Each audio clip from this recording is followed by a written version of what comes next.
So on the Stern Show, you're addicted to drugs and your comedy blows.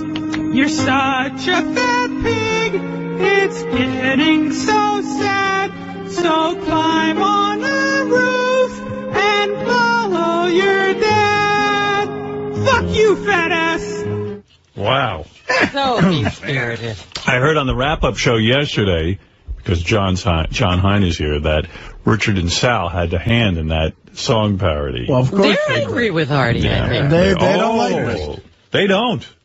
I heard that I know. show. I mean, clearly these guys don't like me. It's a shame. They're jealous of you. That's it. Do you think that's what it is? They think you get special treatment, that you're like a favored son. Well, you know what? Artie does get a different treatment. You know, here's the weird thing. Richard and Sal think that somehow I'm against them. I hired them here. Right. To be against them. I like those guys. I like what they do. If I don't play something, they go into a major tailspin. If I don't like something they do, they feel threatened. They feel like their jobs are on the line. They think Artie doesn't get yelled at for sleeping. They get yelled at for working. I don't even know what they were talking. Artie was tired on the air. He didn't ask. I said, go take a nap. I thought it would be funny to hear Artie nap on the air, and Artie complied. Artie gets to run after girls and ask for their phone numbers. They can't approach the guests. Well, there is a pecking order. There is a difference. Artie, first of all, has been with the show longer than them. Number two, Artie had a major show business career. Sal was a stockbroker, and Richard was working. I wasn't even working. Artie had a major show business career. When I first met Artie, he was an alumni of Mad TV. He was on the Norm Show. Dirty word. He had appeared in major motion pictures, but not some kooky independent. They were studio movies, sure. Studio movies.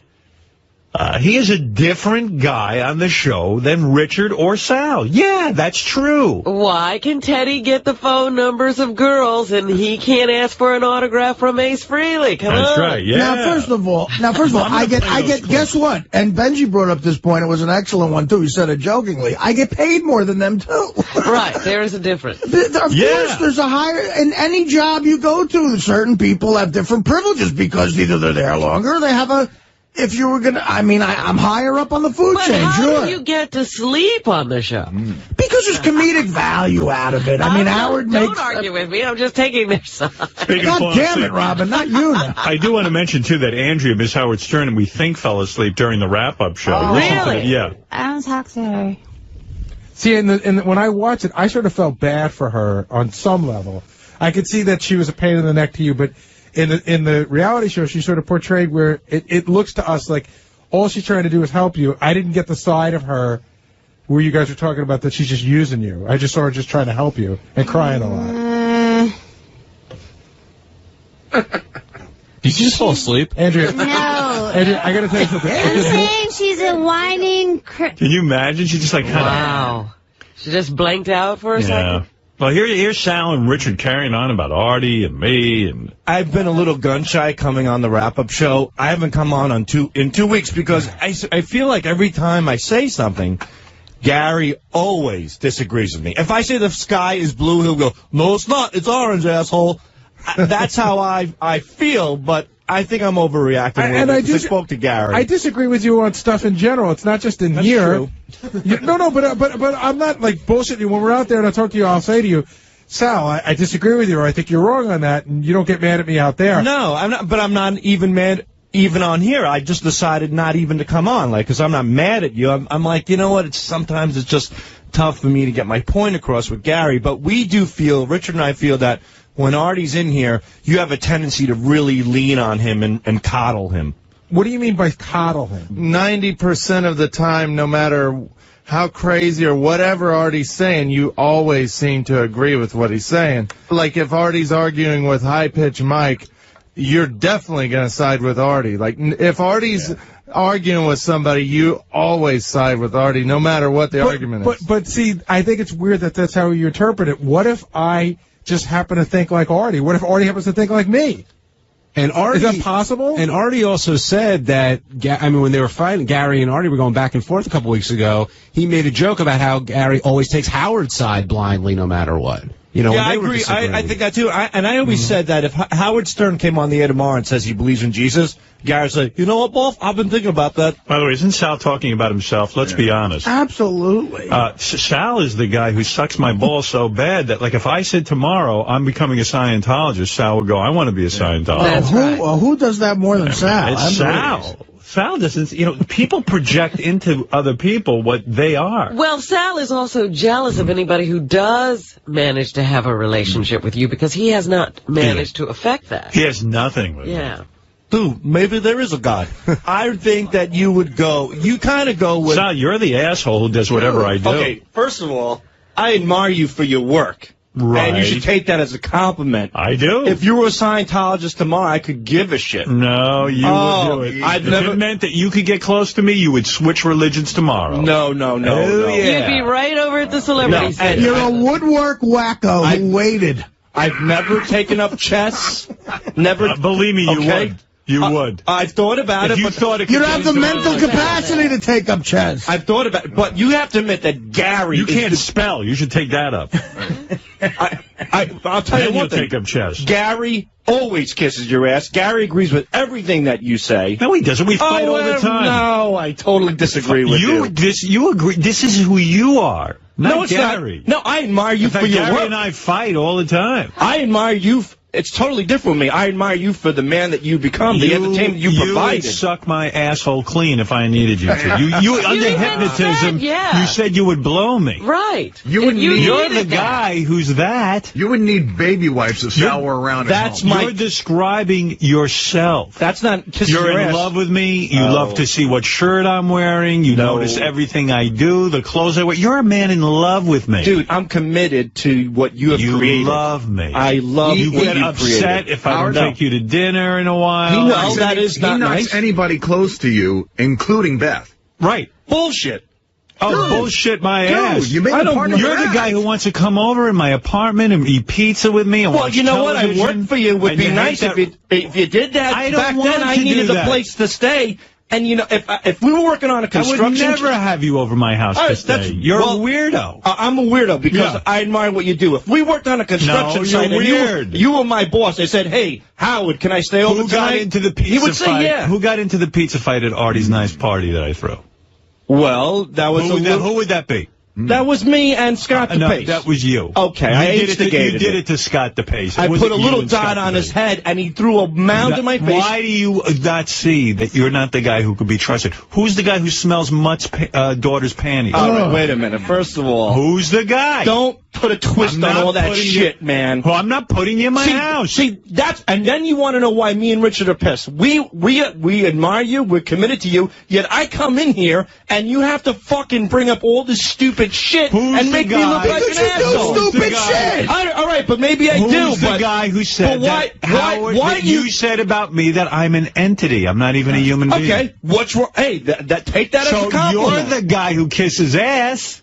No. I'm a guy who's being truthful. A guy who kisses ass is a guy who just wants to protect. So you mean Gary's not being truthful, but you are? If Gary agrees with me... Of course. Oh, come on. Gary, you sound wait, like hold an on. idiot. No, I You think you're the only one who works here who was a fan of Howard for years? I never said that. You guys are saying that I'm the ass kisser. You and Richard, I think you're good at what you do, but the fact is you're here because you won a radio contest that we actually initiated on the air. You guys won a contest. You were listeners. You were building what does that mean? You won the American Idol. You won American Idol. Howard, I'm sorry but I'm sorry, Howard, that me and Richard admire you. Is that such Nothing a bad to be sorry thing? for. At least we're being honest. And what is this? What is this? Why do you guys feel so downtrodden? We don't feel. Well, Why do you feel like second You feel very citizen? slighted, and you never miss a moment to tell the Get audience. out of that, man.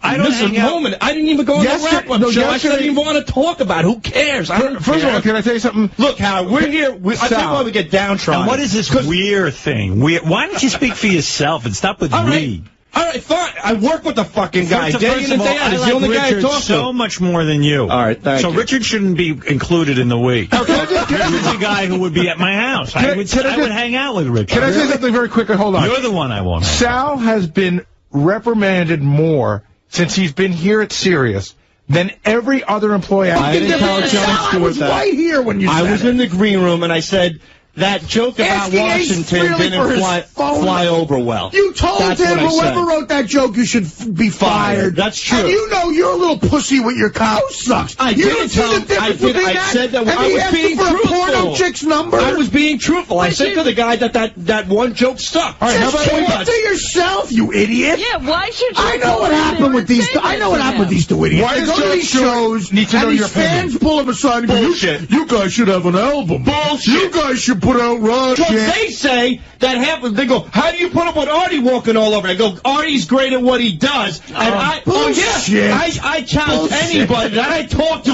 off the air at those stupid comedy shows how they rip you apart, and I defend Richard, you. what do you want to And I do? know I get it too. I know I get it too on my end. I know when you go out, they say fuck salads and ass. I never even bring you up. That's fine, but when they do bring you up, they bring you. Nobody knew you. You sucked on Mad TV. You sucked on the Norm Show. Beer League sucks.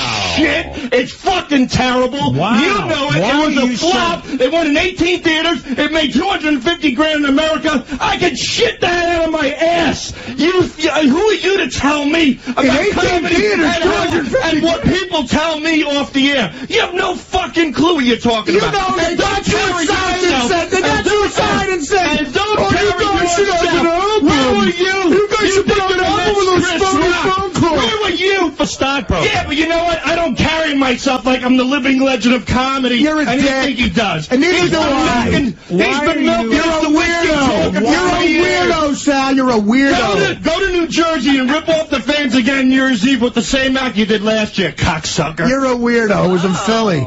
Wow. Wow, You If are he wants to go head to head, I'm going head to head. What's Sal, up? everything you're saying doesn't make any sense. You're jealous, and it's oozing out of you. I am not jealous of you. I put up with your bullshit. I always praise you, but you always got to tear me. So you want to That's tear not me? true. I'll tear you. I'm trying to pull you aside. I'm trying to pull you aside all the time. Oh, yeah. I try to pull you aside all the time to help you out. Who gave you $5,000 after Take you it fell off back. the I'll stage give it and back. finally got a That laugh? was the worst amount of money. I'd rather take it from Hitler than take it from you. If I could give you that money back, I'd give it back You to don't know what you know country you do? Hitler was you from, cut you dickhead. checks to win over the audience. Oh, you make the world aware of how generous you are because you're so insecure.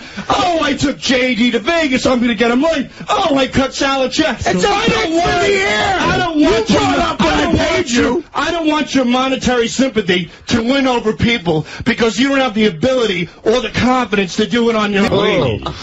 That's a party. Wow.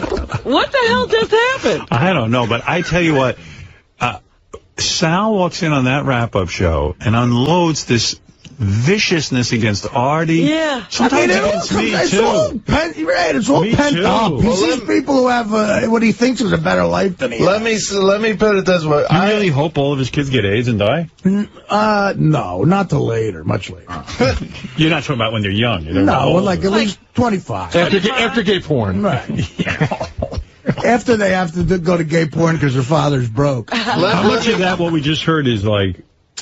That's the real Sal. That's the point I've been trying to make. You know, so how do you work side by side with a guy like that? I've seen that venom come out before. Not on that level, but... Wow. I'll put it a little more calmly. I don't hate you, Artie. Whatever, Richard. It just drives us nuts. What are you, married to him? What drives you nuts about this? You're treated special. Benji, I've been working alongside Benji and I've gotten treated way better than Benji for years. No, he just explained. You didn't let me finish. Beer League, by the way, available on DVD. You didn't let me finish, though. Yeah. It just upsets us a little bit when Artie says all we do is make phone calls, say the C word, and Why sniff do balls. you dwell on what Artie says? Because we do a lot of work. And we're I never proud of our said work. But am I happy Richard. with your work? Yeah. I am. But it seems like Artie really puts Who it cares, down. I said that. But When do I ever say that? That's all you do. Well, to me, like when I said that I didn't want to do acid because I don't want to ruin my ideas, and you were retarded thing to say, Richard. You said something retarded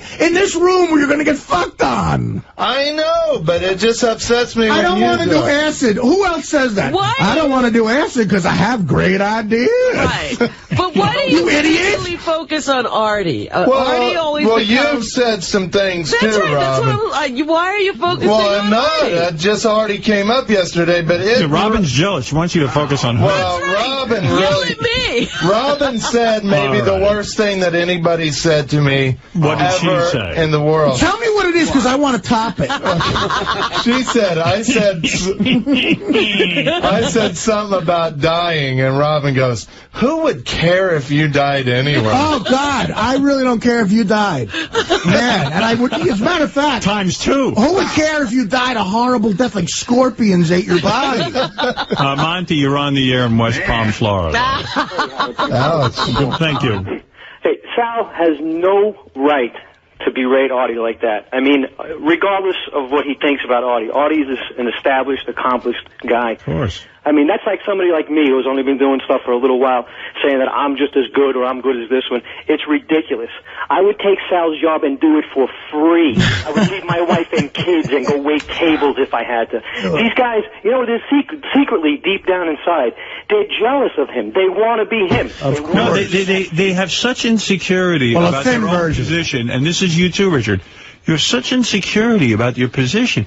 I'm thrilled with you guys. You're not treated second class. They don't hear one compliment. All they hear is the negative. Of course Artie has said good things about you. I have said good things about you.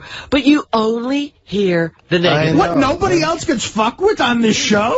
I know. What do you think? It's all a kiss ass fest? What are you talking about? Sal said some wild things in here. Yeah. I mean, that's real shit, places man. he didn't need to go. Right. We just, it comes down to we admire you guys. Do I have to you don't admire me. You don't admire me, Richard. You admire. But you lump yourself in with this Sal. Sal just said Beer League was shit. Everything was shit that he did. Do I have to bring in an episode of the Norm Show where I just shine? I mean, like I walk in here going, you know, I was God's gift to comedy. What are you kidding me? It's a direct opposite. You know how hard it is. You've been around. You know how hard it is to get a shot on Mad TV. I know. It's almost $1 billion to 1. Listen, that was Sal. I mean, that's not me saying it. I love the movie Elf. Artie was awesome in that.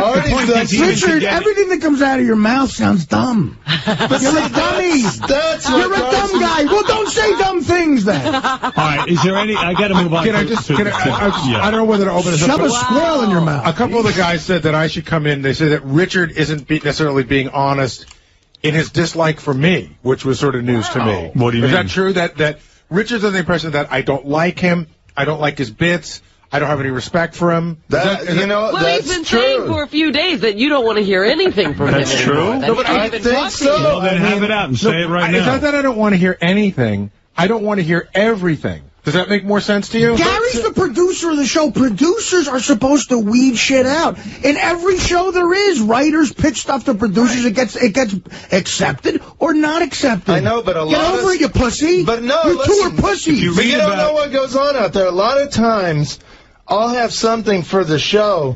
Like, okay, for instance, Gilbert Gottfried was on the other day. Right. Doing his Paul Lynde imitation. Right. Oh, my God. This is such a great example. I have some Paul Lynde clips. Go ahead.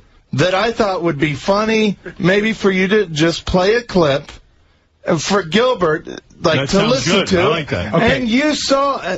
But Gary told me not to put a note. Gary just kind of said, no. I'd already played the clips. Let me finish. I had already played the clips for you.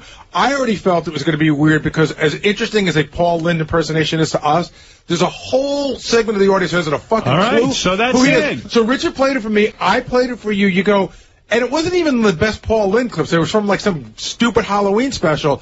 So, so Richard's now like, he's talking about Paul Lynde. I go, but this isn't the right place. I'd have to wedge it in, and I made a determination not to bog the show down. You made the right determination. But listen to this though. Then later on, Gilbert started doing the impression again. I went back to Gary. And Gary said no. No, Gary's finally said, okay, put up a note. You know why? Because he fucking wore me down. That's my stupidity. Those clips weren't right. No, but that's my stupidity. I let him wear me down. I let him doubt. He made me doubt myself because he doesn't fucking stop. You are passive-aggressive to the 100th degree. You don't take no for an answer, ever. But nobody, all you know is that I am not recognizing your genius. No is never an answer for you. But the reason I'm bringing this up is you saw the note and you said, oh, Gilbert, I got something great for you. The clips were terrible. No, but you didn't play. You said, but we're out of time. Yeah, because I knew the clip. It was that Halloween clip. Howard heard it and said, no, it's not even, this isn't even on me, but I'll take it anyway. Matter of fact, why can't you accept that the clip doesn't work? As a matter of fact, I did hear it, and it was late. No, but I'd like to have Howard have the option he of did, playing. and he fucking said no. See, this is how he doesn't let me be. But all I wanted to do was put up a note, and you said no. Passive-aggressive. You're like a 2-year-old, Richard. You sound like a baby. Gary knows, Gary is pretty, Gary's 99% of the time right about what I want. And when you sound right, he gets yelled at. Like all the, this is what everyone's on the same thing. But I feel like I get yelled at for wanting to just like play but you see, Gary can't spend all morning fighting. And Howard can't listen to absolutely everything. Gary's the filter. When you say but, put him there. Richard, when you say but, what you're really saying to me is, I heard you. Now let me tell you that I didn't hear you. But I can't just say my point, though? But you say it over and over and over again. How many times? I probably said no to the Paul Lynde clips 5 or 6 different times. And I took him to Howard anyway to get you off my back, and it still wasn't enough. You're not talking to Kathy. I only asked you. I asked you once when Gilbert came in at first, but then Gilbert started doing his imitation. You guys were dying laughing. You're not getting. Oh God, Gary, I feel for you, man. It wasn't a good clip. Good. The clip was kind of lame. It was a Halloween clip. It was also highly visual. Okay, but all I wanted to do was put up a note for you to say. It doesn't matter to you that it was not the quality of sound we want on the show. But I'll yell at Gary if he puts up a clip and the clip sucks. Right. And I see that note. I got to stop and process that information. I'm in the middle of doing something with Gilbert. You got to look at it from my end. Right.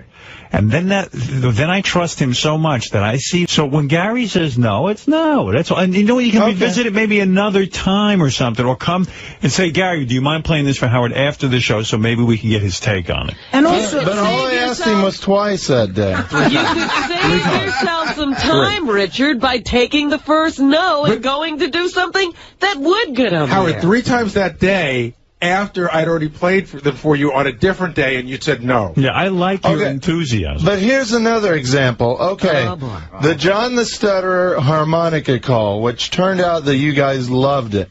It was up on your board for about 2 or 3 weeks. Right. So about once every 4 days, I go to Gary, hey, can I play that call for Howard? And Howard, how many times did I ask you? So mad at me. How many times did I ask you, were you on the fence about playing it? Like in other words, 4 or 5 times. Right, so in other words, every time Richard came to me, I would play it for you again. And I needed time to think about it. And he needed time to think about it. So it was it. But I'm like, Richard, he's heard it.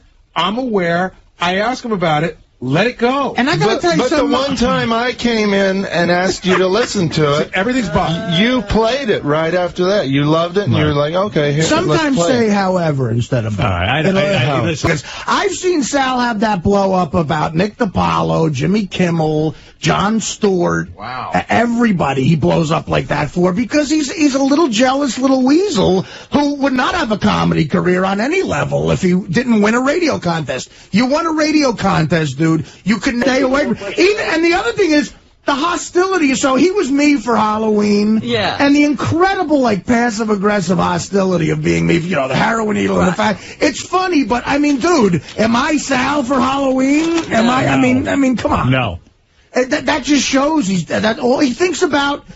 If he's not thinking about Howard, he probably thinks about me 24/7. You're nuts. You're nuts. He's holding up a sign that says now die. says die. That's brilliant. And can I just say, Howard, that I don't. Are you still here? I'm done with it. I don't hate Gary. I don't hate anybody. I love everybody on the show, and I'm sorry if I become annoying, but I'm very proud of what me and Sal do. Okay. And I do really get like real bummed out if our stuff on camera for the first time in his life. All right. Thank you, Richard. Sal, have you ever auditioned for anything? Have you ever? He's never done that. Of course, he's never done that. Because he sucks. He's a hack. He's a hack sack. He bails after. He tells me in Detroit, I'll do 15 minutes, Art. I gave him $2,500 for coming with us to Detroit. $2,500. And I said, Sal, I need a full set out of you. I need 15 minutes. He goes, all right, I'm with the big boys now. I'm with Artie and Nick. More bullshit. He bails after 8 minutes because his first joke bombed. First of all, you suck. And 8 minutes of your stuff is about Gary's teeth. You are a loser. You're a loser. And I'm going to fucking knock you out. I'm going to fucking go out on the street and knock you the fuck out. As long as you don't eat me, you fat slob, you do whatever you want. And then I will eat Gary's teeth, but you do 20 minutes of Jeff the Drunk. You do 20 minutes of Crazy House. Where's their fucking checks? Half of your stand-up's based on whack pack. It is not. You know, you're saying a lie now. No, I don't. You're the one who brought this up. How much of my DVD is about whack packers, you dope? I told you I did 10 minutes. I did 8, and I told me you did 15 minutes. I told them. Is Levy still here? You told me. I told them. And I paid you anyway because you're a charity case. You're a charity case. A charity wouldn't ask for money. You're a charity case. I feel sorry for your children who are going to have to endure with the video of you putting your balls in a redneck's mouth when they're in high school. Those poor kids. You know what? At least while you're after Howard's retired and you're begging Jim Brewer to fucking suck a cock on the show. Let me tell you something. At least I have a relationship with my children regardless of what I do. That I plan on talking to my kids eventually. At least right now, you lying heroin addict. I'll tell you what. At least my kids will be funny. Jackass. Your kids. Yeah, your kids. I can't wait to see how funny your kids are going to be. Oh, my goodness. I'm really going to beat him up. And if I get fired, fine. Richard and Sal can sit here.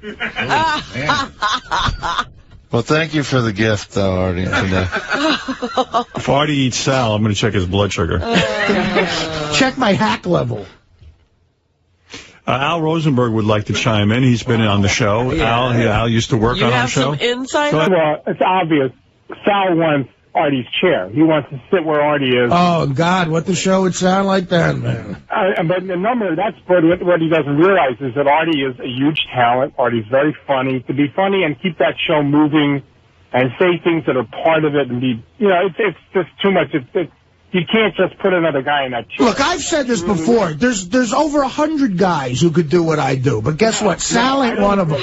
Sal is not one of them. Do we have like a Rupert Pupkin situation here where Sal thinks he can be Artie? Yeah. Well, I'm not interested in that. And he doesn't understand why you don't see that? I'll tell you something else. I would warn Richard.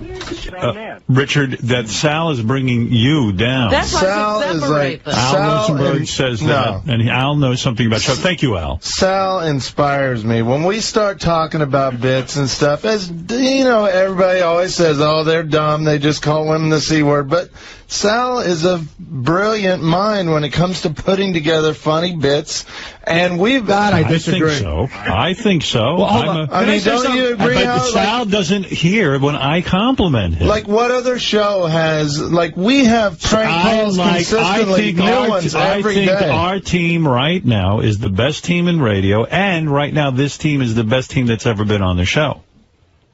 You understand what I'm saying? There you go. So there's your compliment. First of all, but you have turned into a negative. With all your whining and kvetching every fucking day. Can I say, I've never said a thing. I've held this in, and this is my fault. Go ahead. The thing is that I'm not jealous of Artie. I've made it clear yesterday, hold on, Artie, please, on the wrap-up show that you deserve to be that chair, that you are the funniest guy, that you this stuff hasn't been brought up. That he is consistently funny, that he's an A-game player. You just said everything he's done in his career was horrible. But the problem is that, no, I did say that out of anger and pain because every time me and Richard come in here, he says we have the mentality of fifth graders. Oh, stop that it. Is not true.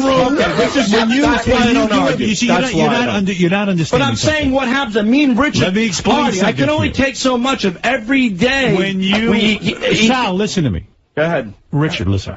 When you come in here and do a childish prank, which is hysterical, if Artie says you guys have the brains of a fifth grader, that adds to the levity of it. In other words, you're doing a fifth-grade stunt. And we don't look at it that way.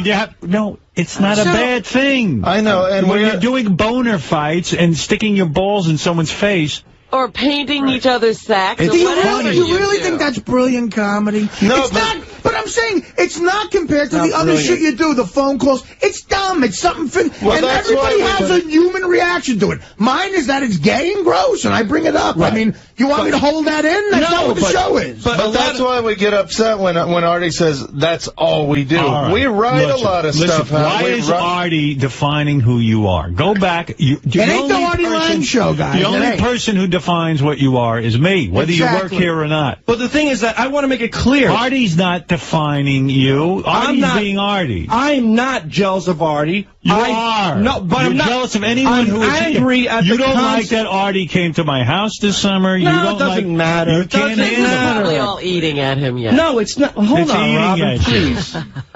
Listen to me. You're having The thing problems is with that, your wife. Right, Everything's- that's and now true. you're I have taking high it out blood on the pressure. world. No, and the thing is that like I said yesterday, Thank you. I'm done. I made it perfectly clear how I feel about Artie, but I feel like Thank every you. time I speak, All he right, gives me a thank you. jab, and he jabs, and he jabs, and he jabs, Oh. and then you have the final blow. right. What am I supposed to It's called do? an argument. I mean, you know, I know, and I'm- you're and I'm- giving me shit too. Can I come in here and say I I'm know fed I up do. with the heroin song parodies or anything else? But that's not the case. I know that, but I'm trying to You were keep. crying, weren't I'm you? trying to keep Were my. you just crying? No, not at all.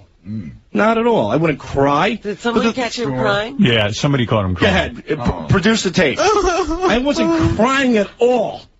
I wouldn't Sal cry was about crying. this Who wrote horseshit. that note? Whoever wrote that note should be fired. I don't know if your kid's Benji, diabetes. I'll you take wanna- that back. But everything else, go fuck you. Benji, go ahead. Well, Ronnie signaled to me that Sal's crying, and I verified with Ronnie. Yeah. So I Oh, think he's another crying. great bit by Ronnie. But the thing is Why that making fun of Ronnie, man? All right, I got to move on with my show. We're I just, wanna go home at we're some team point. players, and Right. we support everything that you guys Thank do. you. Thank you. And Ronnie has a job to do. Ronnie said, "Is you guys are little faggots. Take what you dish out, or get the We fuck did. out of here." We did. No, you don't. I gave it back You to get you. genuinely mad. Ronnie has a din. It I'm isn't. not But that a lot of mad. times, Take what you but give a lot out. of times, what you say about us is sincere and mean spirited. Oh, like it's not sincere what you say. League. Beer League was okay. So now it's okay. So it moved up from being the biggest piece of shit. Well, Now it's again, okay. like Artie So where said, are it's an you at? argument. Where are It's you an at? argument. Where are you at? I'm at where I played a wrap-up show yesterday. That's where I'm at. I said Artie deserves to be there. He's the funniest guy on the show, and he holds up 5 hours That's a day. not all you said, though. Yeah, But and then there you, was a big- and You then I went was into some real asked. Then I shit. was asked by you guys, what's the comparisons, and I gave it. All right, thank you. Okay, All I right, gave there an you go. answer to what I was asked. Like I walked into this show 7 years ago saying, "Hey, look, I'm Bill Murray, Howard, and I don't, you know, you better fucking watch how you treat me." You know what I mean? Because you have confidence as a comedian, it disturbs Sal. He It thinks that's doesn't arrogance. disturb It's not me. arrogance, Sal. It It's who doesn't he disturb is. me. What disturbs me is that we work together as a team, and sometimes we feel like we're getting jabbed by the guy instead of, you know, All we right. help each other Thank you. out. Thank you. I'd always help Artie. Artie's helped me, but we feel like he So constantly what's the jabs us. problem? We feel like lately that you constantly just dig at us, and we All right, take Dave, it. you're on the air in Boston. What is the show about? It's the What is- Howard Stern show. Yes, Dave. Hey, thanks, Howard. It's Dump Truck. I really think you've got a budding personnel issue going on here. I mean, you know, the thing about Artie is that, you know, Artie is bulletproof when it comes to fucking with him, criticism, and that's the genius of Artie. He can take shots and he can turn it into something funny without making it personal on the person taking digs on him. And, you know, Sal, there's a lot of immaturity there that has to happen, and I'm starting to wonder if maybe these guys feel they should get their own radio show. No, not at all. Well, And I we've don't been know about asked that, and we don't want. The only person we want to work for is you. We don't And want to people be in said- radio if you retire. People said in huh? 3 years of Howard Lee's, would you work for Bubba or Pharrell? We love those guys, but we don't want to do it. But that's dumb. Your Joe. kids don't want to hear that. What are you talking about? You Joe. should want to work more. First of all, Artie doesn't employ me, you stupid douchebag. He puts me on his shows Steve, and he go ahead. paid You me. don't need to insult my audience. Steve, go ahead. You're on the air. Howard, Yes. yeah, listen, I think Sal needs to take a time out, smoke a fat joint, relax. He's got a lot going on in his life.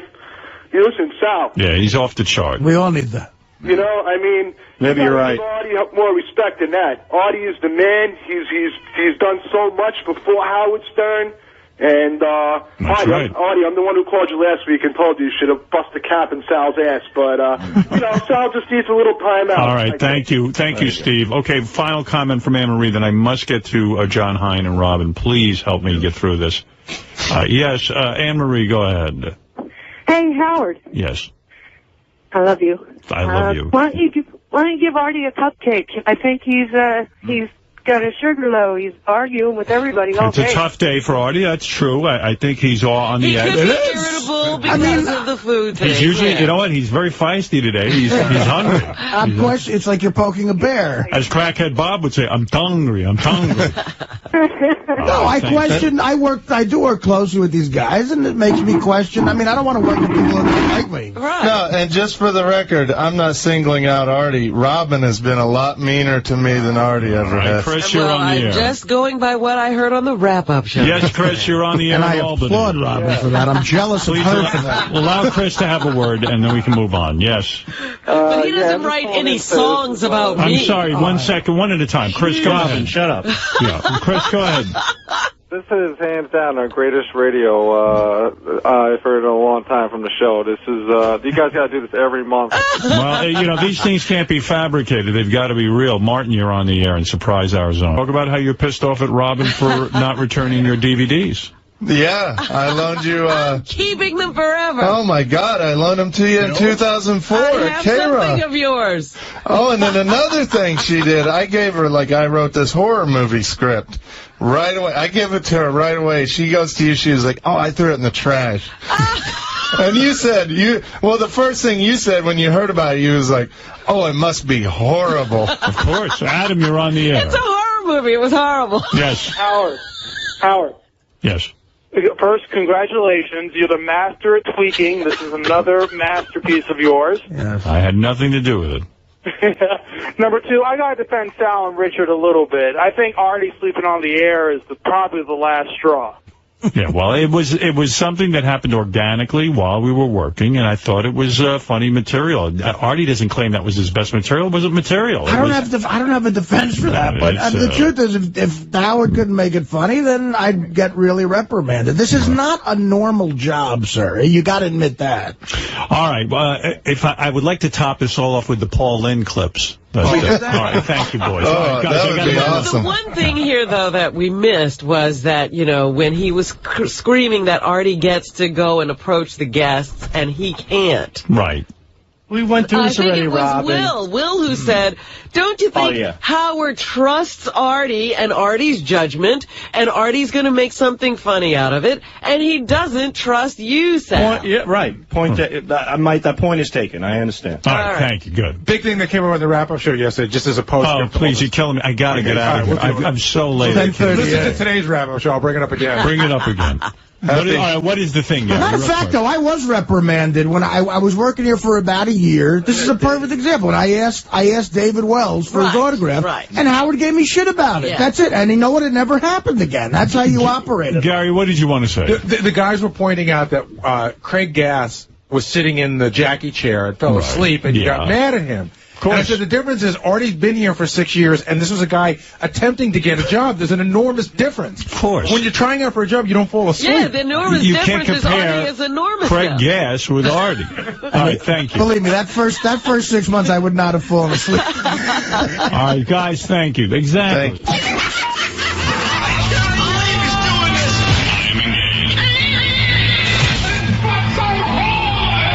The staff picks of 2007. Come on, The top Howard Stern Show moments of the year. Now presenting Gary's Picks. Only on Howard 100. Everything was brewing, and we should have seen it coming, and we didn't. But Sal and Richard pissed off Artie. Sal came in and said some horrible things about Artie. Artie got up and threw a CD case at Sal and went to go at him and hit him. And it's one of those things where it's funny, and then all of a sudden it got really serious. But still unbelievably compelling, and that's why it's one of my favorite moments of the year. Peculiar power running through his body defies all analysis. Howard Stern Show.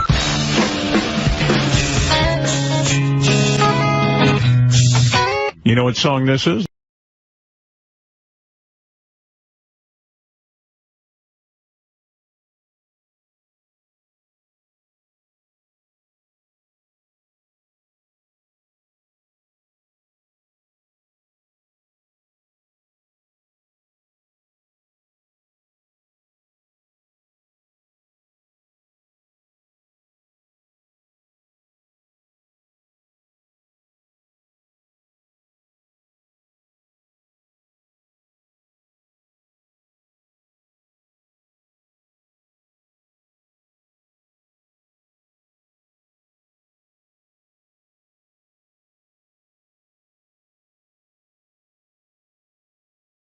happened in the halls? I've never. Well, they stay in their room, and I walk around, and they're not to be found.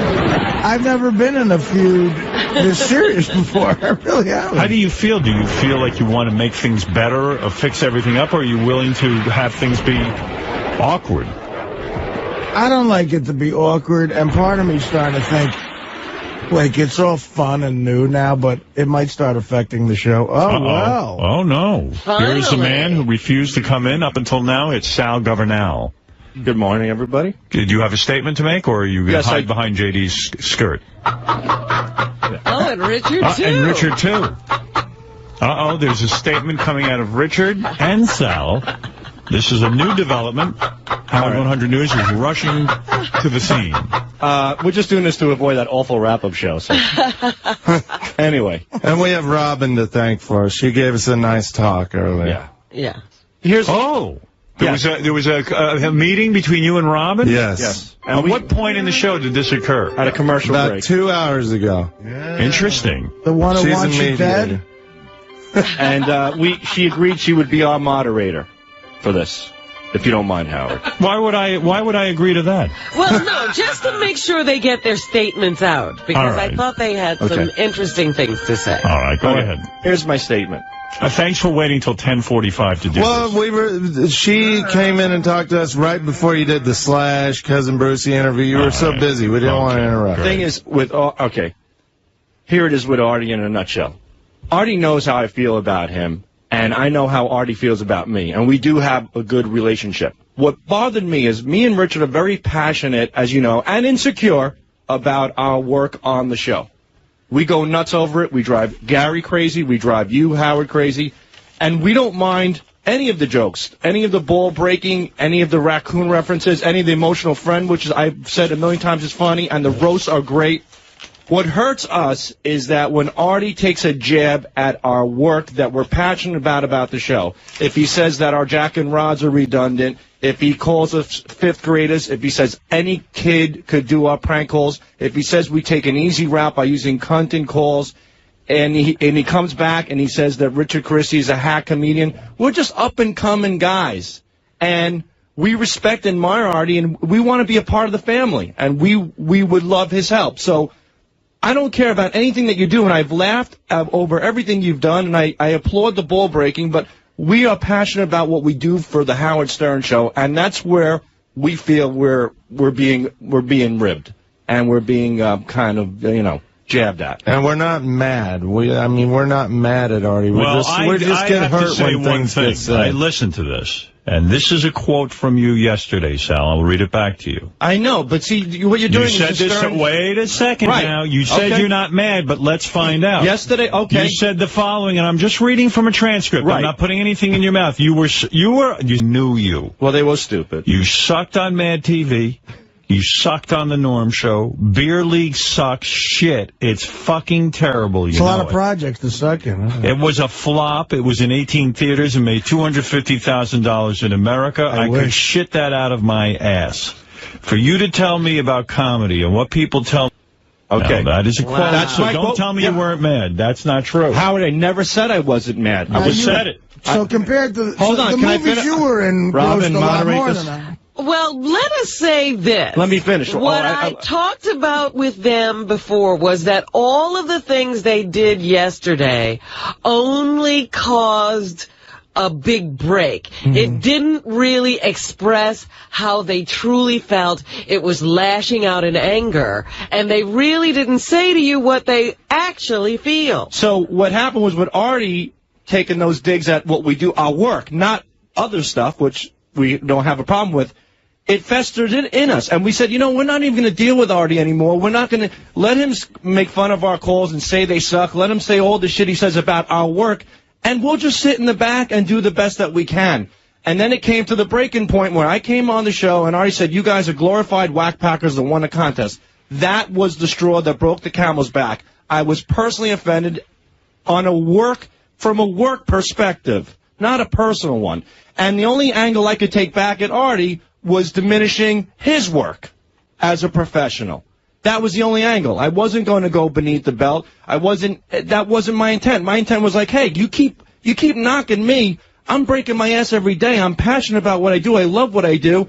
Where can I go? I could say, well, I think you sucked on Man TV and you sucked on Beer League. Is that true? No. But it was to a certain degree, maybe. But that was the angle. What is this? What no, is not this? Ridiculous, no, Sal. It's so phony. It's not It's phony so- at all. yes, What is this? See, and no, It's bullshit. no, and that's the truth, and that's the But only. that's why we didn't come in earlier, because Right. no matter what we say, we can't defend ourselves. You said all that stuff before I mentioned Never. that you won a contest. Yes, you did. Tell me when.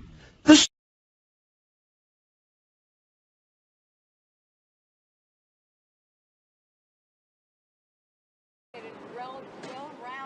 Well, that's what it takes. Because, you know, we're sick and tired of guys who come out with hit albums and blow their brains out. I know if I made money, I'm not going to do that. Oh, I love that. Oh, I'll just start right now, baby. Son of a Sally. Oh, yeah.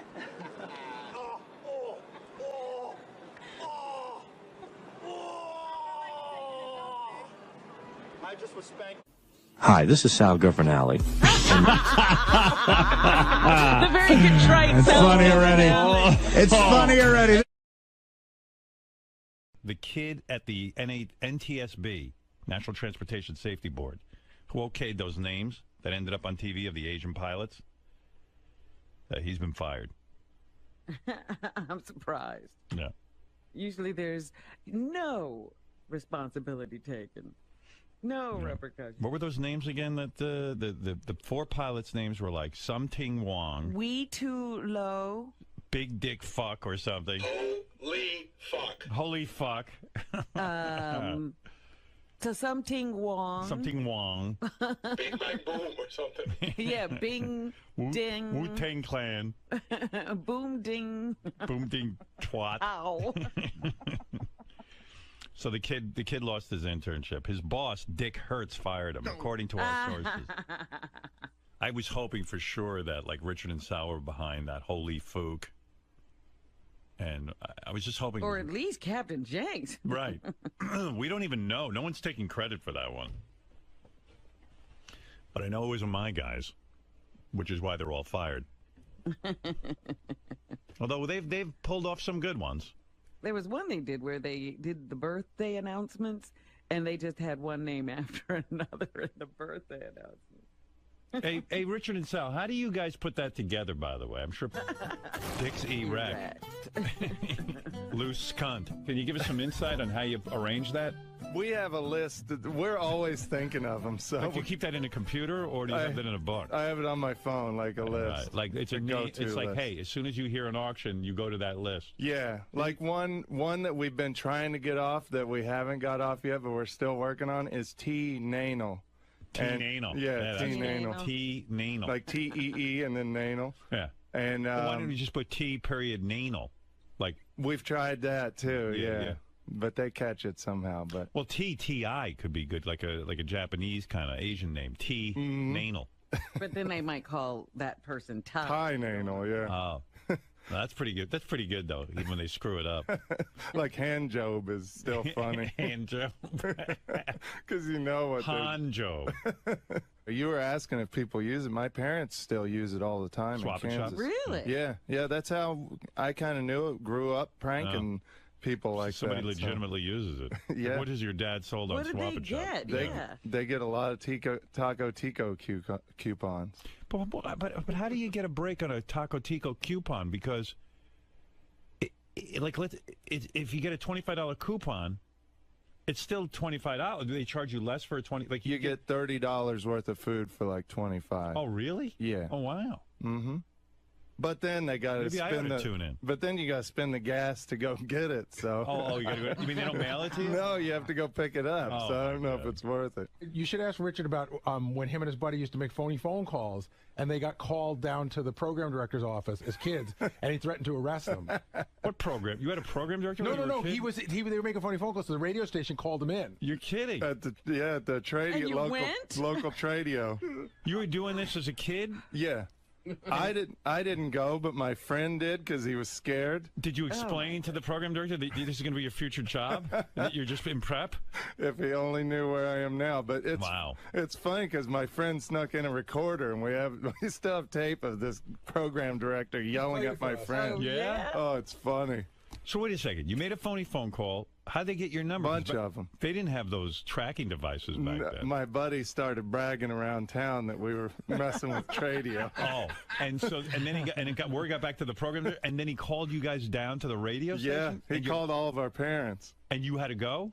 I didn't go. Your friend went? My friend did, And yeah. what did the program director do? He goes, he just yells at my friend. He goes, "Do you know this Richard Christie character?" But Howard, the guy recorded all of this. He put a recorder in his pocket. Wow, your friend recorded. Yeah. Wow. Yeah. It's funny. And you have the tape? Yeah, we could never play it because the guy. Get the permission? Yeah. The guy's still pissed about it to this day. Is that right? Can we You've pay the tried? guy? Because I would do anything to play that. We could ask him. Yeah.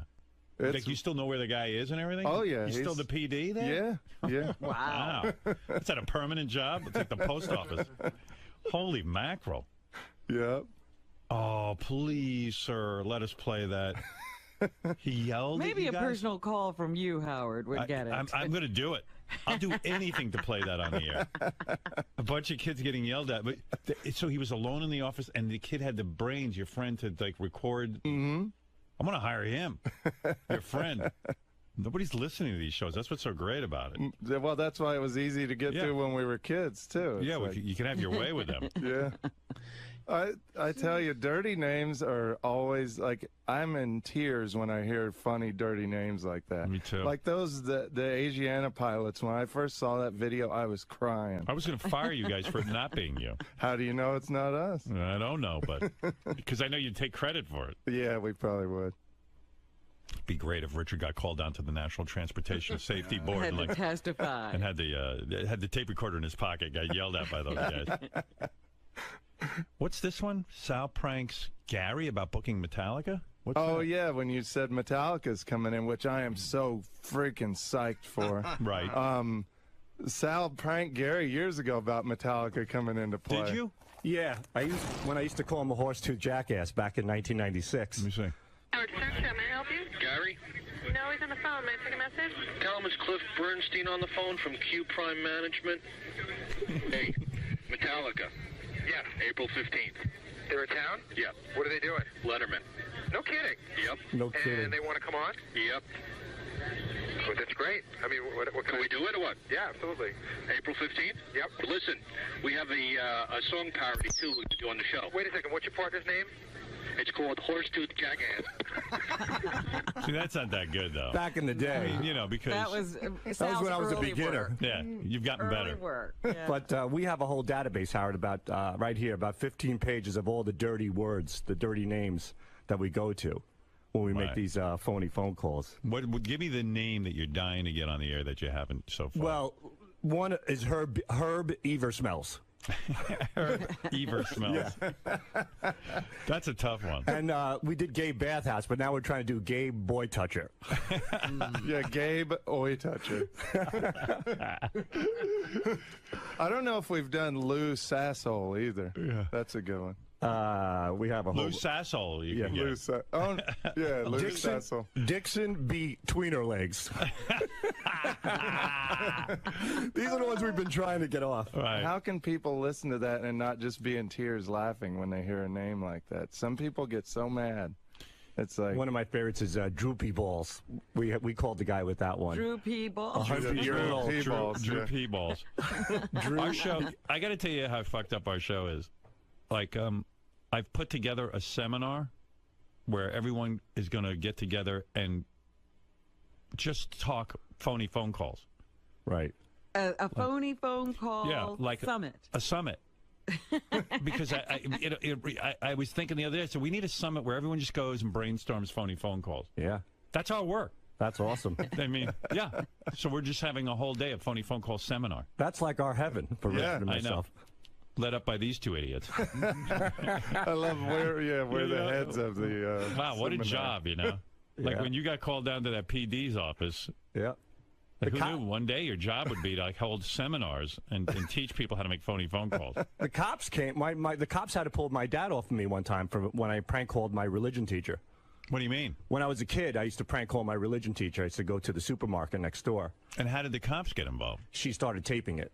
Right. And then she figured out it was my voice, and she handed it over to the police because I wanted phone sex from my religion teacher. And then when the cops showed up... So my dad goes, can I talk to my son in the back? And he sent me in the back, and my dad jumped on me and started beating the shit out of me. So the cops had to arrest him? Well, they pulled him off, and they calmed him down. And they said, we think it's settled. It's enough punishment. Yeah. Your father beat the shit out of you. Oh, God. Oh, that's so great. Did he goes, punch you and he stuff? goes, can I talk to my son, please? I'll be right back. Yeah, calmly, right? Yeah. He took me out back, I guess, so they wouldn't see me. And I think my mom started screaming, and the cops came, and they pulled my dad off of me.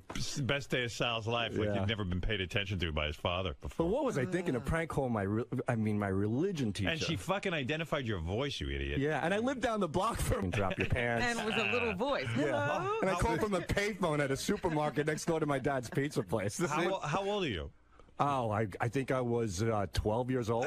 I would just go into my dad's cash register and steal a whole pile of quarters, go right to the payphone. See, that doesn't sound like a prank call to me. Yeah, it sounds like he was turned on. Yeah, right. There was no prank. There was no joke. Yeah, he really wasn't. I don't know. The prank was on you when your dad got a hold of you. Stupid ass me. I used to call the pharmacy in Roosevelt, Long Island, and pretend to be a girl having sex with him.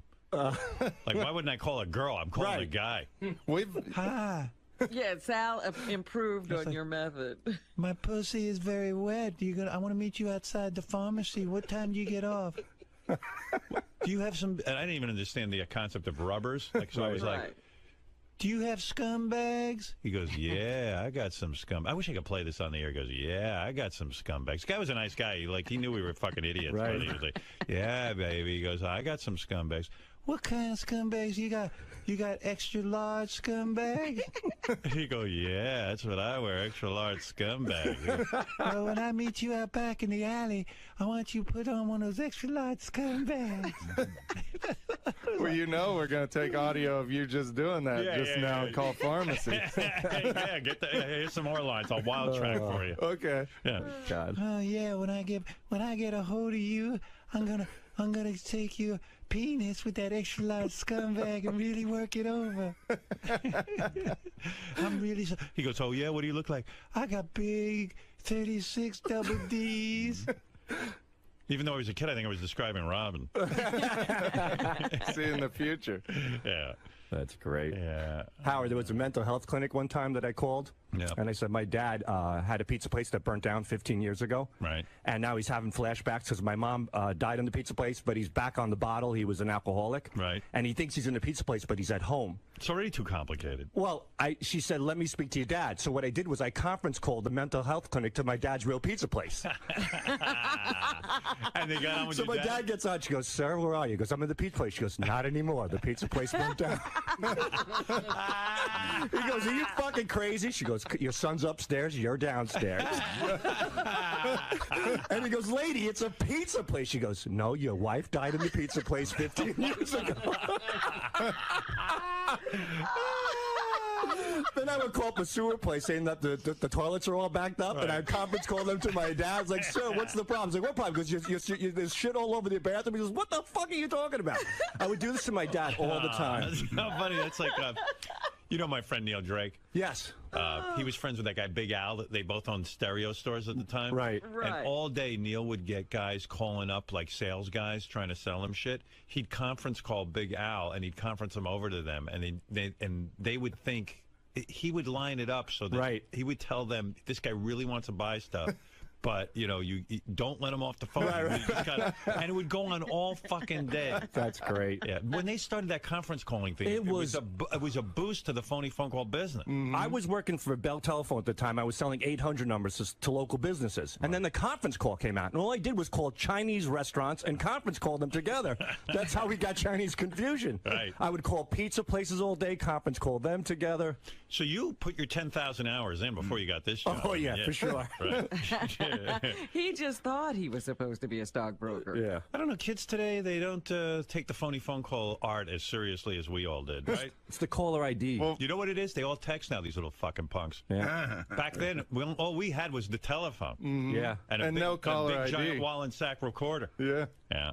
My dad used to get pranked, and he'd just leave the phone off the hook, and that would really screw somebody up. Yeah. Because you used to not be able to hang up if the other person didn't hang up. Right, your line was still live. Yeah, and my buddies got busted by my dad because then their parents would come home and they'd be like, why is Richard's dad on the line? Yeah, by the way, if you're getting prank called, you probably 90% of the time it's some asshole you know. Right. You know. Well, we get tips from fans. It's great. They're like, Yeah. hey, my dad gets real mad on the phone. Here's his number. Call him. Yeah. One girl gave us My dad. One girl, this guy had a yogurt shop, a gyro shop. Right. She's got to call him. He's Isn't it a crazy. gyro? Gyro. What is that? Gyro or gyro? I say gyro. Gyro. Gyro. What? How do you say it, Robin? Gyro. Yeah, gyro. I'm I say with Rob. gyro. Gyro. Get over here. Gyro. Get over here. Yeah. Do you also say Dali? What, for Dolly? For deli. For deli. Oh, yeah. I can't say falafel. Falafel. Yeah, that's it. I always say All right, go falafel. ahead. Yeah, so you were no, saying. this lady. So it was a friend of ours, and this guy had a gyro shop. Right. And he's like the soup Nazi. Call him up. So Rich and I couldn't wait. We prank called him. We drove him crazy. Right. So then we asked her, "Can you go to him and get?" It So was we're her never favorite place. It was we're out never in gonna LA. hear it? No, we can't play it. The guy flipped You never out. got Wow. Yeah. She goes, not only did he say no, I'm banned from the store. Ugh, what a dick. Yeah, total douche. Something we used to do when we were kids, when we call like the local radio station too, Yeah. is we'd get all the other DJs worked up and get them to apologize for something on the air the next day. We'd call up and say, hey, is Jim around? And he was a DJ from the morning radio. And they go, no, he's not here right now. And you go, well, he borrowed a bunch of porno movies from me. Can you have him call me? And then the next day, Jim would go on the air and he goes, I just want to make it clear I do not watch porno movies. And we just waited for the Big apology. Yeah. Oh, it's so much Well, fun. boys, we could reminisce about your phony phone call history all day. Yes. Well, this really is the greatest job ever. We're so lucky to be able to do this. It's What a awesome. walk down memory lane with Sal and Richard. Who knew that they were doing this from young time? An entire idiotic history. Yeah. A totally meaningless life. Involving the cops, Robin. Right. And your dad. I just love the image of him beating the shit out I of him. know, and I'm having to pull him off. Excuse me, officers. May I talk to my son privately in a calm and relaxed That's manner? exactly how we did it. Yeah, right. Boof. The cops goes, well, I think everything's settled here. Yeah, this boy has suffered enough. Oh, God. Maybe we better investigate. It sounds like there's a bit of noise back there in the We pizza better parlor. stop this. I'm so proud of my son. He's been calling a woman down the street and sexually harassing her. Fucking idiot. Like, oh, my son. All I want is a son that I can raise in my own image. They played the tape for him because I denied it. Oh, God. What does your dad think now that this is your living? Funny phone calls are He funny loves until it. it's your own kid. I remember my kids one time called Dial a Mattress, and I freaked out on them. Oh, yeah. I was like, no, you don't make phony phone calls. You leave that up to professionals. In the hands of an Right. unprofessional, Yeah. this is dangerous. Your children, and that's my sponsor. You stop it now. I'll put my foot down. I love when they threaten, too, like on trading, when they threaten to call the cops. What can you possibly say to the police officer? Meanwhile, the phone we call from, it's this high-tech, like they got these awesome phones for us when we came to Sirius. Yeah. It's some high-tech thing that sends out a signal that blocks any kind of caller ID. So there's no way they have our caller ID. And Well, you'd be that's thrilled the if funny they thing. did. They keep saying, Oh, well, yeah. we have your caller ID. And I'm like, they're waiting for you to call. Right. Yeah, we wouldn't mind if they called us at all. Huge erection. Hugh erection. Well, that's another one we've tried, like Hugh G-rection. Right. Yeah. Yeah. You've gotten that on, right? I can't remember. That one we didn't get, no. We've done We got so Dixie many of them. Wrecked. Dixie Wreck. Yeah. That we Dixie, just heard, R-E-C-T, last name. Dixie Wreck. Yeah. Like, how can you get cunt lips on there? Just can't. No, yeah. Connie. Connie Lingus. That one I think we got off as well. Connie Lingus. Yeah. Well, that's an old one. All right, boys. Coxucker. Coxucker. Zucker. 100 years old today, the coxucker. You never got that on. No, that's on our list. Yeah, but you can't get that on because no one's going to fall for Cox. Well, you'd be surprised. You got curly pubes. Hey, yeah, curly that's pubes. the guy said pubes. And curly pubes is crazy. And So huge maybe he'd say hairy cunt lips. Harry, anything is good. All right, get out of here. right, Get back thank to you. work. Why are you in here not making phony phone calls? Get back to that dungeon I put you in. We'll get right on it. All right. I'm not paying you here to sit on the air. Sometimes you got to crack the whip on those two. Fellas, a red letter day to say the least. I mean, you rarely get... Congratulations on being in there for almost a half an hour and not getting thrown out. Can you believe it? Wait, John and I kept saying, thrown out John and I at kept the saying, he's one story away from being thrown out. I ain't waiting for you to go. And then Howard, we called this black school, we yelled out the N-word. He's like, all right, get the fuck out of here. We minded our P's and Q's this time. Yeah, I tried. Fellas, when you receive such high praise on days like this morning, does it make you believe in destiny or fate in the sense that you guys have been honing this skill for such a long time? We're just saying how fast you can walk backwards. We're always pranking. Oh, you pranks. We even prank Greggy. In all seriousness, though, I mean, this is a skill that you've been developing your whole life. I mean, you mentioned it's almost like you like to bust balls, and it's been something you've been able to do. It just, it makes us laugh. Like, we never laugh harder than when we're coming up with these dumb names. And when you hear somebody say the name, it's like, holy shit, I can't believe they said it. You know, it's awesome. And there's certainly ups and downs and peaks and valleys in this job. Well, yeah, because you're depending on the other person, too, like the prankee. You know, sometimes people just keep trying and people won't fall for it. And then you just find that golden person that does. But there are also mornings when Howard is just livid about something that happened that you might have, a minor screw up, and he might go off and it might send you in a tailspin for the entire week. But then there's mornings like these where you go and examine all the highlights of your work. I mean, what does that mean to you? It's great. It's a great feeling, you know, that we can consistently do it and put it out there. And not only that, like when we put something fresh out, it gives Howard an opportunity to reminisce and put up the classic stuff as well, you know. So like today there was a few funny names that were played, and then it just opens up this whole well of all the calls we've done in the past. Because our calls are like our kids, man, you know, like, and you know, we constantly rotate and we try to get them out there as much as we can. And when a situation like this arises and we can play a whole bunch of them and get as many laughs as we did originally, it's a great feeling. Can the well ever dry up? Is there a limit to what you can do? Colin Quinn said on one of the roasts, he looked at me, he goes, Richard and Sal, he goes, you know, with funny now with those prank calls, but soon enough that well will dry up. He said that 5 years ago. And since then, our calls have been even better and funnier. So. Plus, there's always things happening that can be subjects for pranks. Like Howard just talked as a little kid calling a pharmacy, so now we can call a pharmacy with clips of Howard as a little kid. So there's always things happening that kind of lead to prank calls. So we feed off the show. Like when Gary played the trumpet, we called Tradio with a trumpet. This guy blowing the whistle, we did a prank call with that. So I'm sure people told Shakespeare, hey, you know, in 5 years nobody's going to care about plays and all this stuff. And look, and they didn't, but he still kept going. 500 years later, you're still going to see Shakespeare, so maybe in 500 years.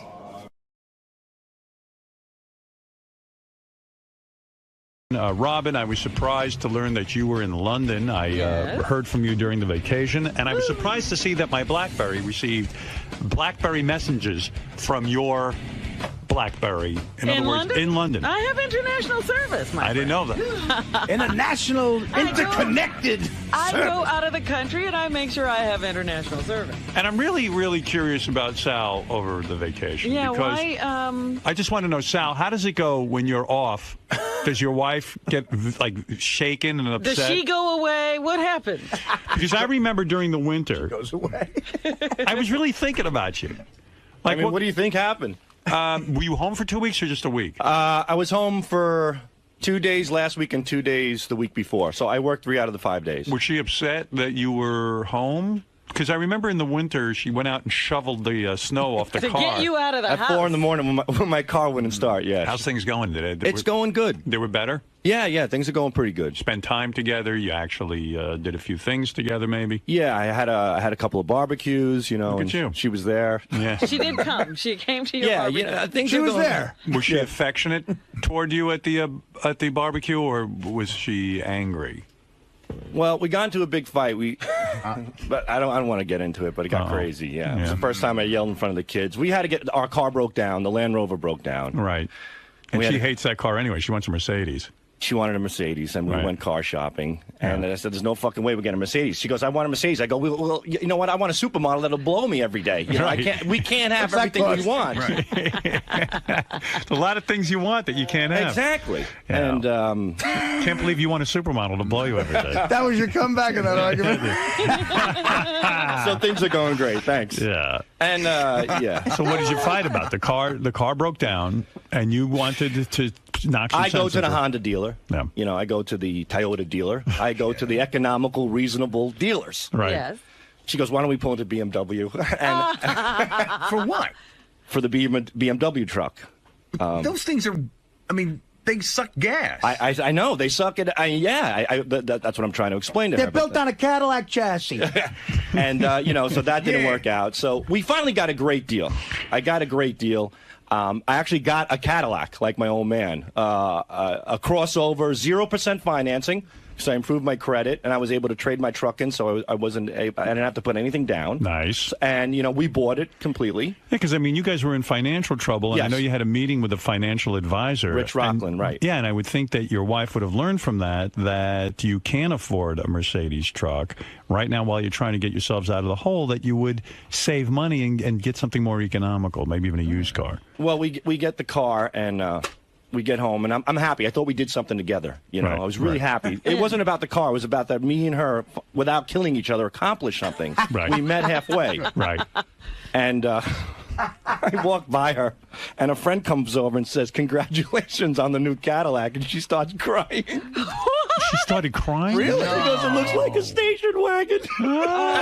She said it looks like a station Yeah, wagon. she starts crying. Oh my And I God. felt terrible. I mean, here I mean, how many people Why get a does new she car? care? It's transportation. In this horrible economy, to even have a new car is exciting. Yeah, so she called it the station wagon. I was so upset because I felt like, you know, we accomplished something together. And You thought you were on the same page. Yeah. Wow. Definitely not. She didn't feel good that you didn't go over your budget and that you're now, you know, living within your means and it might mean some money for your kids to go to college. Well, we had a big argument, and then, you know, she came around, and I'm seeing a therapist now, so I explained the whole thing to the therapist. What did he say? Well, he said that, you know, she still has to show her feelings to you. You know, she still is a little detached, and it's going to take some time, but he thinks we're going in the right direction. You know, all right, all right. So it was a good thing she was crying over the car? there's more She crying burst in your into future. Hey, wouldn't you feel great if you like earned enough money to buy a car and your wife just burst into tears because it's not? That's horrible. Yeah. Well, you know, in her defense, I don't think she's crying about the car. I think she's crying about you. I think she's crying that she's stuck in this car with me, you know, it's the guy. But everything's going real good. She came around and she explained to me that she was actually sorry that, you know, she reacted that way. But she said she was mourning the Land Rover, which I don't know. How do you mourn a fucking car? She was mourning the idea of the great car you could have bought. And that's what I brought up. And she Yeah. said that might be a little true. You hit the nail right on the head. Yeah, that's what I think. Yeah. So, but aside from that, things are going pretty good. I had a big therapy session, too, with my mom, and we went through a lot of things. You and your mom? Yeah. Your therapist brought your mother in? No. He said that I protect my mother. That's one of the biggest things, that I always take a lot of shit from my old man because I'm protecting my mom. I don't want to rock the boat in my family. So where did you have a therapy session with your mother? In my backyard. We had a barbecue and people were over. And But how was it a therapy session? The therapist wasn't there. It was me. I was acting as the therapist. Oh, you mean you talked to your mother? Yeah. In a Was real that- way? Yeah.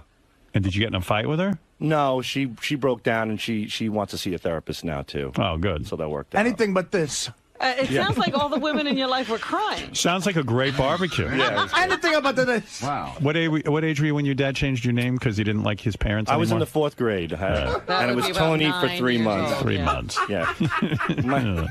All right, so you had a nice vacation. Yeah, we had a great vacation. It sounds like things are going well in your life. Yeah, unbelievable. Yeah, good for you, Sal. Whatever. Not too much confusion.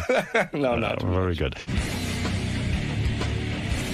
So Howard was a little worried over vacation. Well, not worried, but he was thinking about you and your wife because last time you were home for a while, your wife was trying to push you out the door. Yeah. And you said it kind of went well? Yeah, it went pretty good. Were you surprised, as everyone else was? I think so. You know, things are getting a little better at home, which is nice. So it went pretty good.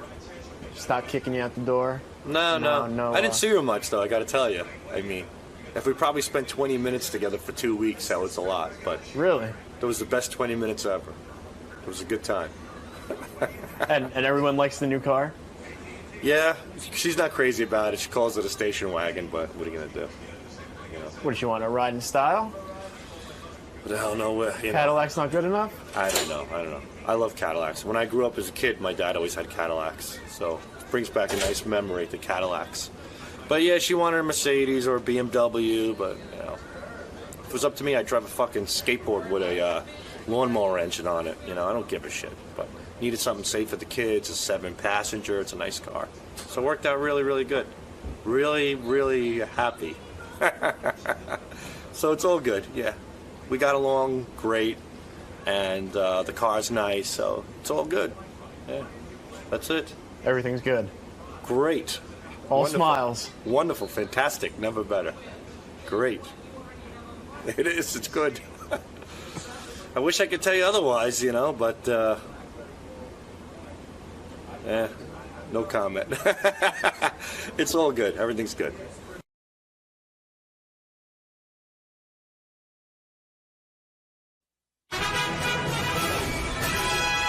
This is a Howard TV original production.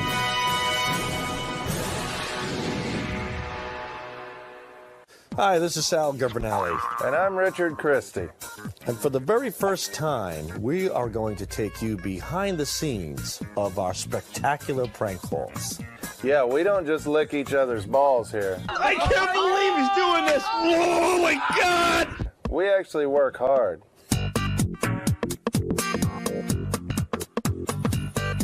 The execution and coming up with a premise for a prank call can be really, really tough. First, we have to come up with a really cool and original idea. Then we have to find the victim to prank. See, because she would look like she's nice and confused and she'd stay on the phone. Yeah, she could be good. You want to try that? Yeah. And then when we make the actual call, it can take several times before we get the process right. After creating the prank call, we have to call the person back to get their consent. And then after getting the consent, we'll edit the call down, turn it into Howard, and then wait for Howard to play it. Howard kind of has to set aside time to play something. We usually try to keep him around 2 minutes. So let's get right down to it. The first prank call features none other than a classic Jack and Rod bit. And you're going to get to see everything, the origination of the call, us doing the call, editing the call, and you're going to get to see how it plays out on the air. And I have 2 words for you. Leon Spinks. The other day, Howard was playing a clip of Leon Spinks getting interviewed by Gary Garver. And Howard said it would be kind of cool if my boys could create a prank call with my old interview with Leon Spinks. So I went into the vaults, and I got Howard's old interview from 9/15/2000 with Leon Spinks. And right now, I'm taking all the clips of Leon Spinks to make a prank call with it. We're going to school one night. Well, I had to take myself, so about good 2 months. Well, I was trying to all kind of women. Right. That's right. Wow. I had plenty of dolls. So, we put the CD in, and this is how we create drops. And drops are known as sound bites that we use to make phony phone calls.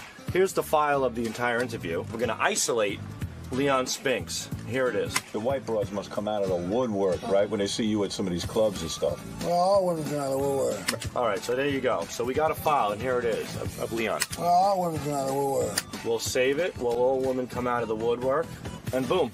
Well, all women come out of the woodwork. Well, all women come out of the woodwork. And then, if I go to my files here, we can go through a bunch of stuff that I pulled already. No, she really don't know. No, my dad they were separated. All right. All these sound drops work in columns. The first column will be greetings and simple replies. It'll be hello, goodbye, yes, no, okay, maybe, oh. Oh, well, good. Now, see that I'm all good, like, you know, he says, hey, how you doing, or whatever. Well, I'm in the dining for the autograph signing for the kids. You know, we have that. She asked a question, yeah. So we have that. Then on the second column, we might have something like, no, I ain't take time count. You know, like, how can I help you today? No, I ain't take time count. What are you saying? Well, all women come out of the woodwork. Sir, I don't understand you, you know? All right. Well, all women come out of the woodwork. And then the third column, generally what we'll do is we'll just do basic insults that you can hit. Fuck you, motherfucker, drop dead, piece of shit. And that's what we do. So once this is cut up, I'll see you again, Lee, and we'll start fucking with people over the phone. We're calling somebody who wrote a book on Social Security Upgrade, Guaranteed Rich Retirement. We're going to put on Leon Spinks to say that he's an economist. He's a professional economist. Is that the right word? Economist. We're going to say expert. Yeah, we're gonna put on Leon Spinks as an economic expert to say that Social Security is not the solution to retirement, and they're going to have a debate. Check. You want to check your mics out? Check. A little louder if you can. Check. Check. All right, let's make this happen. Ready? And he's from Georgia, Rich. Big plus right That's there. good, yeah. And we're back on the Jack and Rod Show. I'm Rod Stivington. I'm Jack Mayoffer, and today, Rod, we have a special guest, the author of Social Security Upgrade. How you doing, Jeff? Hi. We have a special guest in the studio. His name's Leonardo Spinkberg. He's an economist. He's an expert on the economy. He has kind of a different opinion on the Social Security situation. So let's welcome Leonardo Spinkberg. How you doing? Good morning. I didn't understand what you said. Well, I got pulled from when I was in Seattle, got pulled. I still didn't understand you. I'm sorry. Get the next one. Wait. Well, anyway. I know Don King. I don't like him. Anyway, with be my down system. What I'm proposing. I try to do my best. Every time. I had to take myself, so I had to get by the best way I can. It's Roger. Well, I got pulled from That's great. Keep doing that. Got pulled. Go down the line again. I had to take myself, so I don't want to walk around and say I was a virgin now. Come on. My website. No, I wasn't no game. I went in the service and my website. I'm sorry, but I can't understand you. I'm sorry, but I cannot understand you.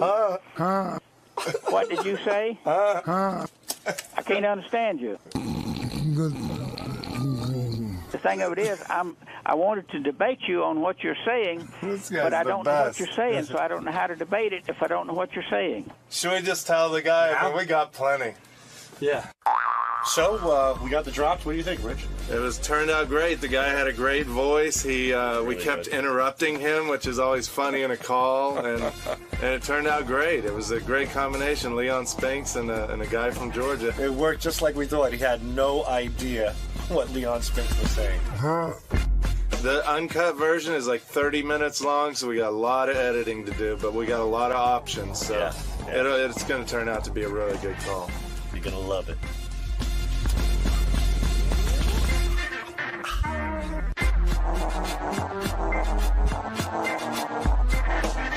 What are you talking about? Well, I don't understand what you're saying. Three of them, you know what I'm saying? The last one I think is real funny. Do what? What did you say? I had to get by the best way I can. So great. See, that's good. Do what? No, I don't know, gang. We had a job. I guess you don't understand what I say, too. I'm gonna open a little thing here that where I'll name the call and put who it's by, and then I'll put it on one of Gary's preview pages for Gary to listen to it, and then for Howard to listen to it. What's up? You got time to listen to the call? What you got? We got a Leon Spinks call that we did with clips of Leon Spinks mumbling. Oh, okay. Jack and Rod, you want to come? I got it in here. Can you come in here? Thank you. You're welcome. You're welcome. So we did Jack and Rod with Leon Spinks. The guy can't understand what the hell he's saying. Wasn't Howard saying on the air the other day? Yeah. That somebody should do this, right? Yeah. So we went back. We got audio of one of his old interviews from the that show. Howard did from the show. Yeah. All right. 1 second. And we're back on the Jack and Rod Show. I'm Rod Stivington. I'm Jack Mayoffer, and today, Rod, we have a special guest, Mr. Jeff Goolsby. How you doing, Jeff? Hi. Now, Jeff, you wrote a book called Social Security Upgrade, and here in the studio today, we have a Social Security expert to debate you on this issue. His name is Leonardo Spinkberg. Good morning. Jeff, give us one of your viewpoints, and we'll have Mr. Spinkberg debate it. Well, right now our Social Security system is it's better than we used to have years ago, but it's still really not very good at all. Well, you know what I said, after them big drive, how long can I use them? You think you can have me all night long? I didn't understand what you said. What are you talking about? I'm saying that Does the guy ever wonder where the hosts are? I don't know about he that. asked for us, yeah. Huh? Hosts are nowhere to be found, Exactly. fortunately. Anyway, No, Jack and Rod I took care nowhere. of myself. Jack and Rod left the room. do what? Huh? What did you say? Huh? I do not understand what you said. Huh? I guess you don't understand what I say, too. No, I ain't paying some decent piece of money. That's great. That's good. How long is that call? 3:14. And what does Jack and Rod leave after like a minute? Yeah. So it's 2 minutes of him just talking to. Well, this is cut down. It was. How long did he talk to Leon? Probably about 5 minutes or so. And it'll be great. Throw it up on Gary preview page too. Put it like in yellow or something. Okay, cool. All right, thanks. Thank you. Good work, Richard. Thank you, Gary. This one was particularly special for us because Howard requested, out of the blue, I wish the guys could cut up my old interview. And I got hold of the old interview, cut it up, we put it to work, and I think we got a really, really funny call. I'm so happy when we do a call and we're actually laughing and crying, laughing while we're doing the calls. That's always a good sign, and we were definitely doing that during this call. So You see the whole process of how it all starts, how you have to get the drops, cut them down, find the right guy, and then edit it down. There's a lot of work behind a 3-minute phone call. A lot of work. By the way, I asked the guys to take the Leon Spinks clips and try and do something with them, like a phony phone call or something. So here's Jack and Rod with Sal and Richard, and they used the Leon Spinks clips. And we're back on the Jack and Rod Show. I'm Rod Stivington. I'm Jack Mayoffer, and today, Rod, we have a special guest, Mr. Jeff Goolsby. How you doing, Jeff? Hi. Now, Jeff, you wrote a book called Social Security Upgrade, and here in the studio today, we have a Social Security expert to debate you on this issue. His name is Leonardo Spinkberg. Good morning. Jeff, give us one of your viewpoints, and we'll have Mr. Spinkberg debate it. Well, right now our Social Security system is it's better than we used to have years ago, but it's still really not very good at all. Well, you know what I said, after them big drive, how long can I use them? You think you can have me all night long? I didn't understand what you said. What are you talking about? Well, what I'm talking about is that today, when people retire, and I had to take myself, so I had to get by the best way I can. Do what? No, I went on gang. We had jobs and whatnot. Well, if you want to, I'm doing pretty good outside of. If you want to go to my website, Good. if you you want to go to my I website, had a guy in my fucking top 10. if you want to go to my, I say, give me a shot.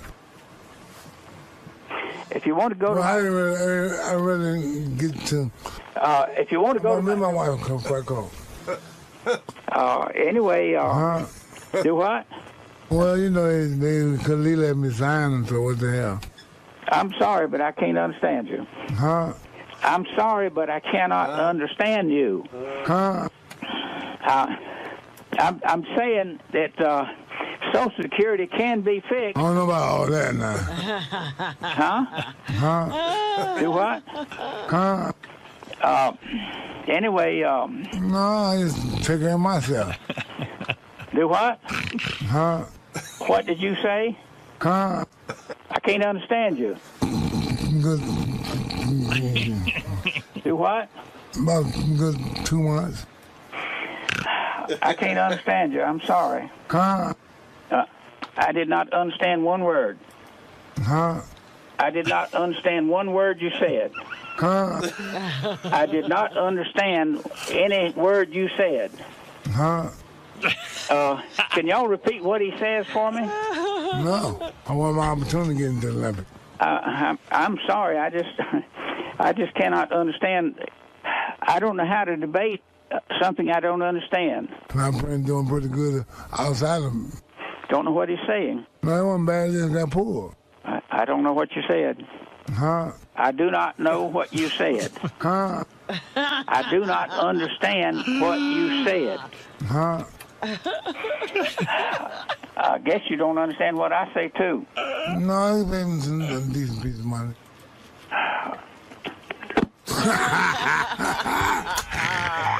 You know, some of the funniest prank calls come from taking audio created by celebrities in their most embarrassing moments, such as when Pat O'Brien called that woman for sex, and more recently when Alec Baldwin called his daughter out of frustration.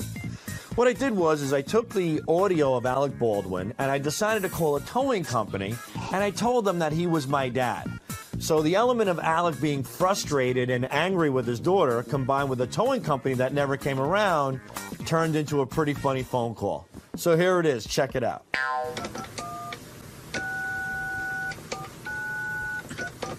See what we get. Okay, Alec? Okay. Hey, boss, what's going on? Not a whole lot. Yeah, that makes two of us. My old man's been stuck on the goddamn highway for 2 hours. Nobody is getting back to him. You guys were supposed to pick him up. You sure he's calling the right place? Yeah, let me conference call you into him. He's on his cell phone. Hold on, all right? All right. Hey, I want to tell you something, okay?